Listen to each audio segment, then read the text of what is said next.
Pop culture was kind of the thing that made it where I got connected to people. With pop culture, it's really kind of defined who I am. Pop culture's made a difference in my life throughout the entirety of my life. The connection through pop culture that I had and how that was able to help me build literacy skills and knowledge about the world, I feel like was really impactful.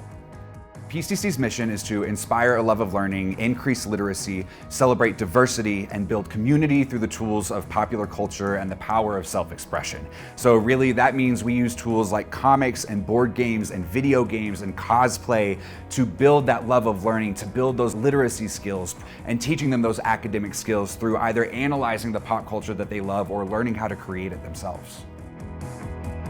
Our founders knew from firsthand experience that graphic literature was going to be powerful in terms of a learning tool, but in the last decade, the research has caught up. And so we know that incorporating graphic literature in the classroom helps kids get excited, develop literacy skills, helps them understand content better.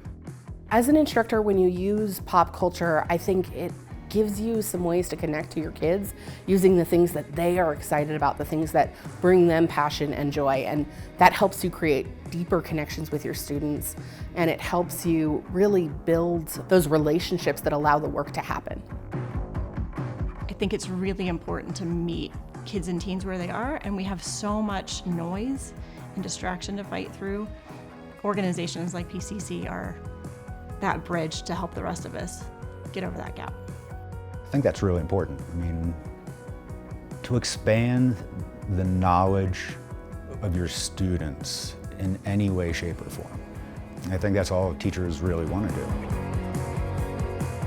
Children interact with curricula that highlight and feature their interests and their backgrounds and their lived experiences. And so when we talk about graphic literature that represents all kinds of people, the fact that PCC is promoting these kinds of titles and giving access means that they're hitting the marks in both of those ways. And that's what we do with the Excellence in Graphic Literature Awards.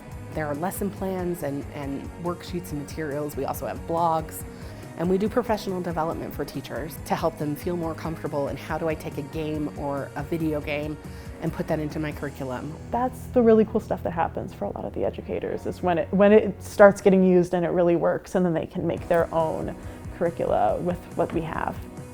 With colorful history, I hope that a teacher finds that it is a tool to strengthen what they're doing in the classroom, to create an accessible way for young people to be able to learn all of these different topics that we cover. If you're a teacher today and you're not using pop culture or comics, those pieces in your classroom, you're missing out. I think the mission of PCC strongly enforces the idea of getting kids engaged and thinking critically. My collaboration with Pop Culture Classroom reaches the kids where they are. So it doesn't expect them to come to the science and engineering. We take the things that they already know and we bring those concepts out to them and make that natural connection that gets them excited about science. Our relationship with Pop Culture Classroom is really, for me, about saying pop culture is history. It also reflects history. It's a reflection of what's going on at a particular period of time. It is also a way to get people interested in thinking about the past in different ways. I hope that those kids are able to take that learning experience and realize that they've got ways to tell stories in creative and unique ways to them. And hopefully kids are leaving our workshops with ideas about how they can imagine a future with all these tools and how they can make it a future that's really going to work for all of us.